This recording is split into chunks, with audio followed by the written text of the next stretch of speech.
My name's Aaliyah Wypitcha, and I'm going to be interviewing my grandma, Sue Wypitcha, on the Detroit Riots of 1967.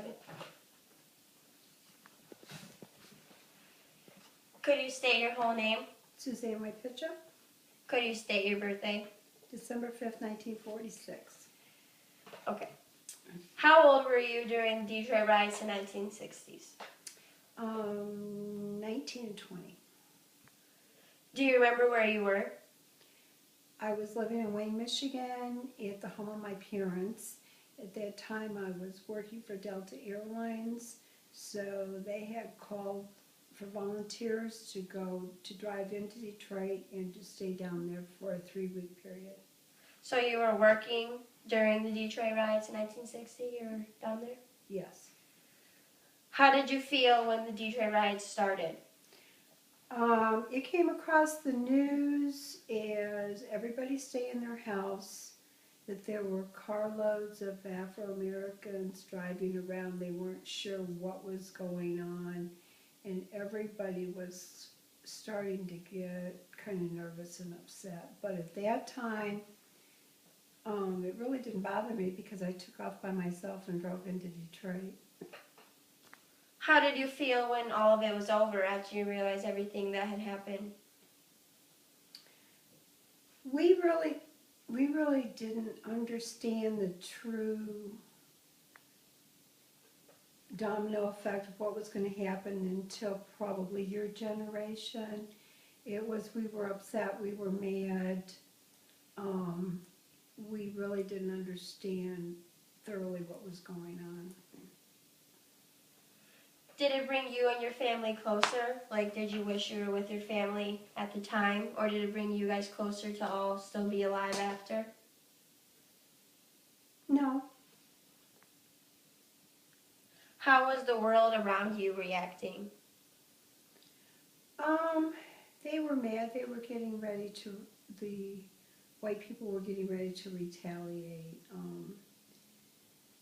When I was downtown, I was working at the Book Cadillac building, and we could open the windows and watch them looting stores and burning, and we thought it was kind of ridiculous. We didn't understand the concept, and also at that time I was also 19, which is a different 19 than the 19-year-olds are now. Right. Did the area that you were in at the time get attacked? Like, at your job, like, was that getting attacked while you were there? While we were there, we had to stay in the building, and I was working for, like I had stated, I was working for Delta Airlines. They would bring in food 3 times a day. At nighttime, we had a hotel assigned to us. The police would come and get us one at a time. We would go to the entrance of the building. They would circle around us and walk us to a police car. We would have to get in the back seat, lay down on the floor. Then they would take us to the hotel. The same procedure. We would get out of the car. They would circle around us, walk us into the building. It was either 1 or 2 floors of the hotel, and the whole time we were there, the police were in the halls guarding our rooms. Do you remember what hotel it was? No. It's okay. I know it was right downtown, and it had like many apartments in there because we had a lot of people that came from out of town that worked for Delta that lived there, but I don't remember the name of it. Who were you with at the time? Like, do you remember the people that you were around when you guys started to, like, find out what was going on? I was at home with my parents. I was an only child, so it was just the 3 of us, my mother, my father, and myself. And it was coming across the news. I don't really think anybody really understood what was going on because we were quite a distance outside of Detroit. So it was kind of, everybody was just sitting there listening to the radio and trying to figure out what was happening. So at that time, you went into hiding into those hotels with the police, and they, like, guarded you while everything was happening? We were on our own. I was on my own to drive down there. We were designated certain places to park. I do remember one incident that I had, somebody had approached my car, so I just left my car in the middle of the street and got out and started running for the building. The next thing I felt were two hands on my shoulders, and I thought, oh no, but it was the Detroit police telling me that it was okay, that they had gotten the people that had approached my car, and that they were going to go with me and help me move my car into the parking area and walk me into the building. How did you feel when those people came up to your car? Very scared. Very, very, very scared. I thought, as soon as I felt two hands go on my shoulder, I felt that this was it. I would have too. How long did this go on? We were assigned to stay down in Detroit for 3 weeks. So I lived down there and worked down there for 3 weeks. How long were you scared after? Like, how long did it take you to not, like, be jumpy and scared? And You know, I honestly don't remember.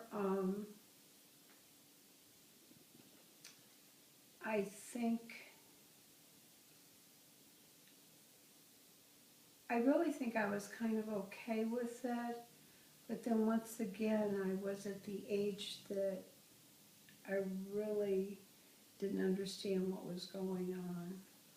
Because before that, I had gone away to college, and there had been some incidents at college, but it didn't really faze anybody. Did this event change your life in any ways?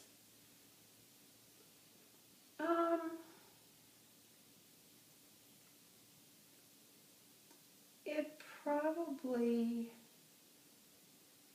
brought forth well, in the beginning, it changed everybody's life to where there was a division.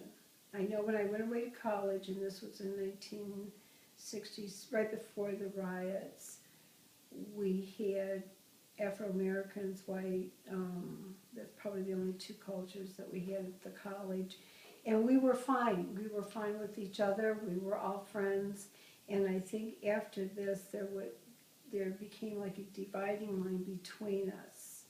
It was kind of like us against them for a short period. Okay. Do you still think about it today? No. Not really.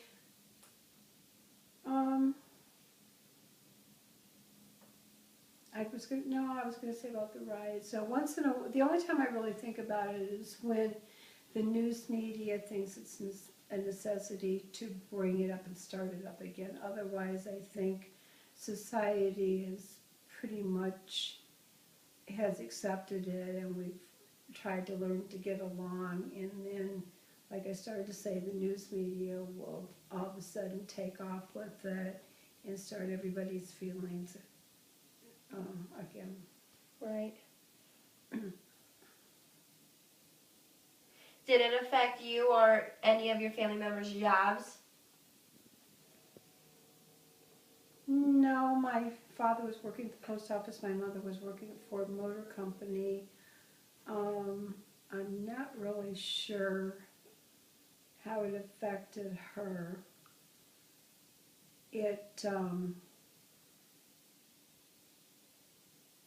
Well, it affected my job because I was working, but Right. then I would come home and then I wouldn't be able to go back to work for X amount of weeks because you could only be down there for 3 weeks, and then they would turn around. I was doing reservations, and I was right in the heart of Detroit. Excuse me. Excuse me. At the Book Cadillac building. So then I was without work for quite a few weeks until it was my turn to go back down.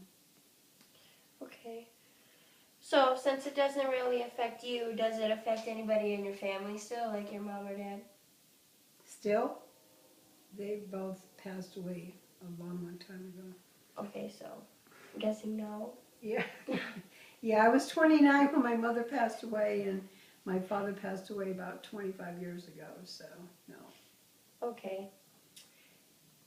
Did it change the person you are today?